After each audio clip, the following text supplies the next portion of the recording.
Bonsoir, nous sommes bien le mardi 18 mars 2014. Un breaking news pour parler de l'actualité en RDC. Code 243, toujours à la recherche de l'information et non des rumeurs et des ragots, va aujourd'hui vous donner de plus amples informations relatives à ce que certains confrères de la presse écrite ont publié tout au long de ce week-end. Et certains d'entre vous ont pu voir également sur la toile, sur Facebook et ailleurs dans d'autres réseaux sociaux, relatif à la situation qui se serait déroulée ou se déroule encore au siège de l'UDPS, l'Union des démocrates pour le progrès social, parti qui est la fille aînée de l'opposition, parti de M. Étienne Tshisekedi Wamulumba, président élu lors des élections présidentielles de 2011. En effet, que se passe-t-il ? Nous avons investigué tout au long de cette journée, la journée de lundi, celle de dimanche également, pour pouvoir remonter à la source. Et je dirais même plus, en commençant par samedi, où la rédaction de Code 243 a eu à rentrer en contact avec certaines personnes. Nous taisons le nom parce que jusqu'à présent, nous attendons officiellement un document qui sortirait de l'UDPS pour pouvoir justifier ce qu'il y a eu. Parce que nous ne sommes pas là pour créer de la polémique, nous ne sommes pas là pour créer la division, mais nous sommes là pour apporter des faits. Oui, il y a eu effectivement un problème. Mais avant de parler de ce problème, remontons à ce qui est important, c'est la santé du président national Étienne Tshisekedi. Oui, effectivement, la semaine dernière, il a eu une petite crise qui l'a conduit aux cliniques universitaires, où il s'est fait soigner, où il a rencontré des médecins qui lui ont préconisé, vous comprenez bien, vu son âge, un repos, chose qui a été faite. Et pour cette raison-là, il y a eu des mesures drastiques qui ont été prises de manière à ce qu'il y ait moins de visites au niveau du bureau du président élu. Et vous pouvez comprendre qu'aisément, maman Marthe étant absente parce qu'elle était en Europe, la gestion, en fait, de la situation de papa n'était pas très aisée. Et ceci peut expliquer les raisons pour lesquelles, ben voilà, il y aurait eu ces événements-là. Qu'est-ce qu'il y a eu comme événement? Nous n'allons pas rentrer dans les détails, mais il y a eu simplement, je crois, une volonté de priver, d'accorder un peu plus de privacy ou d'accorder un peu plus de restreindre en fait les visites auprès de papa, même de ses propres proches collaborateurs. Je comprends tout à fait le souci de maman. Mais ceci n'a peut-être pas été reporté de la bonne manière. Mais à côté de cela, qu'est-ce qu'il y a le fait? Il y a aussi le fait que, et ça c'est une information que nous avons pu vérifier, qu'il y a toujours ces problèmes de positionnement autour de la personne du président national. Il y a des problèmes de colportage, il y a des problèmes d'accusation, de délation, qui ont toujours existé dans toute organisation humaine, et l'UDPS n'est pas épargné. Ce que nous avons entendu, c'est que ça tient tout simplement lors de la visite du directeur du cabinet, M. Albert Moleka, pendant la période du mois de février 2014, et ceux qui sont nos followers sur Facebook ou YouTube ont pu avoir ces informations. Nous avons relayé sa visite ici aux États-Unis où il était venu sous l'invitation du Sénat américain pour participer au Prayer Breakfast. Les photos sont là, les événements sont là, et nous avons par ailleurs eu à faire une émission avec lui sur Code 243 qui est toujours disponible. Ben voilà, il se fait que certains petits malins se seraient permis de rapporter ou de colporter en disant que lors de sa visite ici aux États-Unis, M. Albert Moleka a préféré jouer sa carte solo, préféré vendre sa position et se présenter comme un futur candidat pour les élections de 2016. Toutes ces informations que nous vous donnons au conditionnel ont eu un effet boule de neige. Tiens, boule de neige, il neige encore aujourd'hui à Washington. Et ceci a crié ce que ça a crié. Tollé, et je peux comprendre que, comme la Bible le dit, le rapporteur, les paroles qu'il a sont des paroles douces qui sont comme le miel. Tiens, les paroles de ce ou de cette rapporteuse, on ne connaît pas le sexe, sont arrivées aux oreilles de maman, aux oreilles de papa, et voilà, ça a créé ce problème-là. Nous avons continué, nous ne sommes pas arrêtés là, car connaissant le terrain de Washington où nous vivons, il était facile pour nous de poser les bonnes questions à certaines personnes, dont nous taisons encore les noms ici par privacy, par respect, parce que nous ne sommes pas au tribunal, il y a une situation qui a eu, mais à la recherche de l'information, nous disons toujours, ce code de 143, soit nous nous taisons, parce que nous n'avons pas l'information, mais si nous parlons, c'est parce que nous avons la confirmation de cette information. Donc, nous nous sommes permis de rencontrer certaines personnes qui ont eu accompagné le directeur de cabinet, certaines personnes qui ont été dans le protocole, qui nous ont affirmé qu'elles ont été présentes, qui nous ont même donné plusieurs détails sur qui a été rencontré, quel sénateur, à quel moment, à quel endroit. Bref, nous avons là un programme détaillé de ces rencontres et nous remercions ces frères et sœurs pour la clarté, pour la clarification de ces événements qui nous ont dit qu'elles ont, parce qu'ils étaient plusieurs, assisté à ces rencontres et que nulle part il y a eu cette volonté de faire de s'aborder en fait les intérêts du parti UDPS ou encore les intérêts du président élu Étienne Tshisekedi. Ici, nous voulons simplement demander à tous nos confrères, à tous nos frères et sœurs, s'il vous plaît, l'UDPS est un grand parti. Nous qui vous parlons, nous l'avons vu.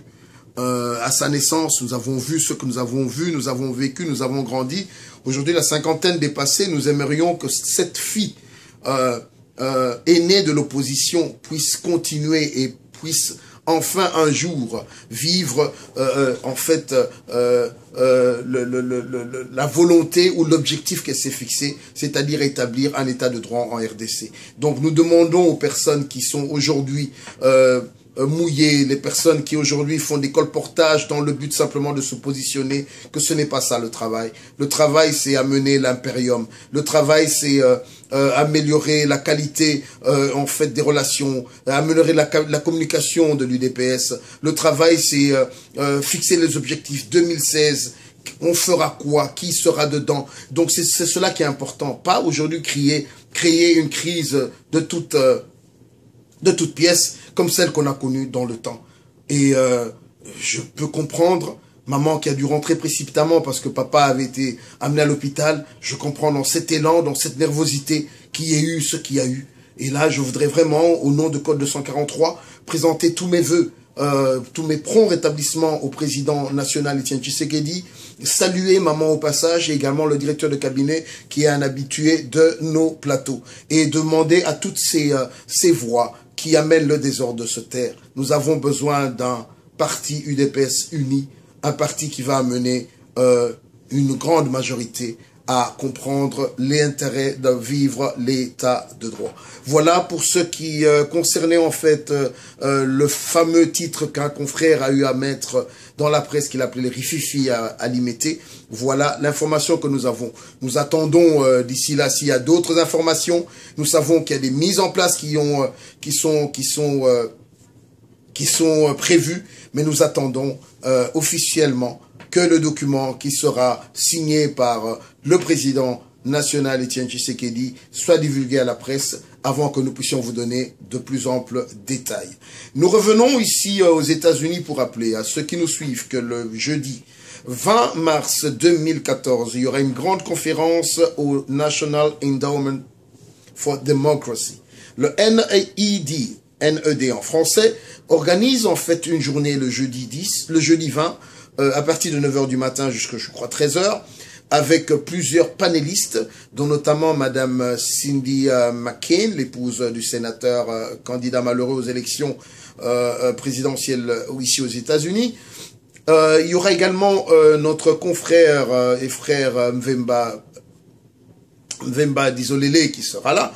Le sénateur Fingold, l'envoyé spécial de l'administration Obama dans la région des Grands Lacs, également l'abbé Malou Malou. Et nous aimerions vraiment demander à nos compatriotes congolais de la région de Washington DC et d'ailleurs, la métropolitaine, comme nous avons l'appelé DMV, et ceux d'ailleurs de pouvoir vite se faire enregistrer. Allez sur le website suivant www.ned.org.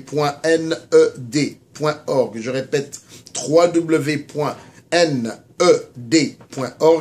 Faites-vous enregistrer et retrouvons-nous ce jeudi-là pour pouvoir écouter ce que l'abbé Malouma nous dira et pouvoir lui répondre énergiquement, car nous savons qu'en 2006, il a été l'auteur de pas mal de désordres, plus de 1000 morts à Kinshasa. Nous ne savons pas compter ceux qui ont été tués, tous les blessés dans les autres provinces. Mais voilà, ce sinistre monsieur revient à la tête de la CNI. Et est-ce pour mieux faire qu'en 2006? Est-ce pour faire pire qu'en 2006? Les informations que nous avons ne nous inspirent pas confiance sur sa présence à la tête de cette institution. Donc voilà, prenons rendez-vous le jeudi 20 mars 2014 dans la capitale. Même si vous n'avez plus de place, mesdames et messieurs, s'il vous plaît, peuple congolais, nous vous invitons à venir. On peut rester à l'extérieur. Je crois que la tempête de neige sera déjà passée. On dit qu'à partir de mercredi, nous devrions retrouver des meilleures températures, un peu plus printanières. Donc, s'il vous plaît, nous vous demandons de pouvoir manifester votre présence d'une manière soutenue en cette date-là du jeudi. Dernier point, c'est celui relatif, et là je relance encore l'appel à cette émission, ces grandes émissions que nous avons décidé de lancer avec la rédaction de Code 243. La première du genre qui va s'appeler Les Grands Dossiers va s'occuper de la personne de monsieur Vital Kamerhe.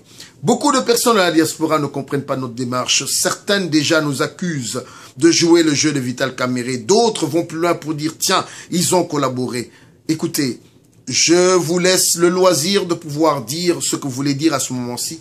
Mais la seule chose que je vous demande, s'il vous plaît, soyons des personnes qui sont à la recherche de la vérité. Soyons des personnes qui sont à la recherche de la justice. Si nous voulons un état de droit en RDC, nous devons apprendre, nous qui vous informons, tout comme ceux qui sont de l'autre côté, à pouvoir dire la vérité. Les colportages, les ragots, les rumeurs sont des choses qui ne construisent en rien notre société. Et nous ne pouvons pas, lorsque nous n'avons pas une explication, nous permettre de justifier ou encore d'authentifier qu'une rumeur devienne la vérité. Et nous avons vu cela dans plusieurs cas. Beaucoup de choses que j'appelle moi les quinoiseries sont devenues aujourd'hui une culture dans notre vie quotidienne de Congolais. Donc il est important, mesdames, mesdemoiselles et messieurs, pour tous ceux qui veulent nous aider à avoir un débat constructif, à pouvoir opposer à monsieur Vital Kamerhe certains faits, certaines affirmations, que nous puissions avoir des documents clairs ou des témoignages en l'absence de ces documents qui vont pouvoir confronter un homme qui aujourd'hui comble je ne sais, de malheur ou de bonheur, alors que la majorité le traite d'étranger. Ben tiens, le voilà qui peut librement circuler à Goma, Bukavu, Rutshuru et ailleurs, être transporté sur Tipoyi par ceux qui disent qu'il est le leur.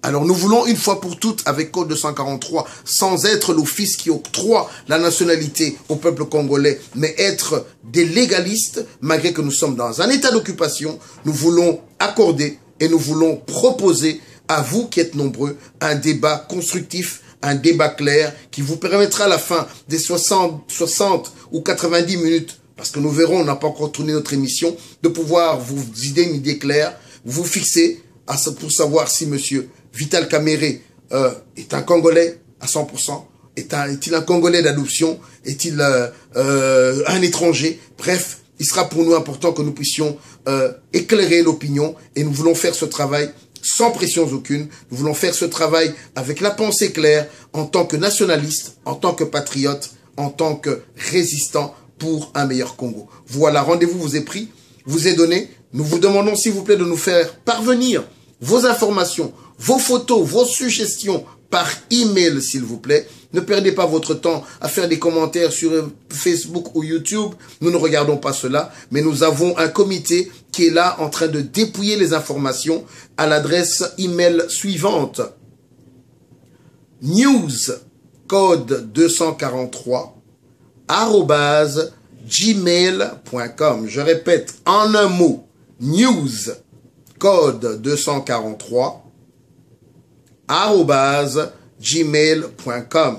Je répète, newscode243@gmail.com. So, envoyez-nous vos informations, vos questions. Nous allons trier, dépouiller et pouvoir avoir un débat constructif qui va vous permettre de vous faire une idée, non pas par rapport à ce que la RTNC aurait dit, non pas par rapport à ce que Wikipédia aurait dit, non pas par rapport à ce que on ou X, Y aurait raconté, mais par rapport à ce que vous et moi, et avec lui, qui est pour l'heure de l'autre côté, nous allons pouvoir débattre pour pouvoir mettre cette situation au clair. Voilà ce que nous avions à vous dire ce soir. Pour le compte de Code 243, nous vous le disons et répétons encore, c'est nulle part ailleurs que sur Code 243. Bonsoir.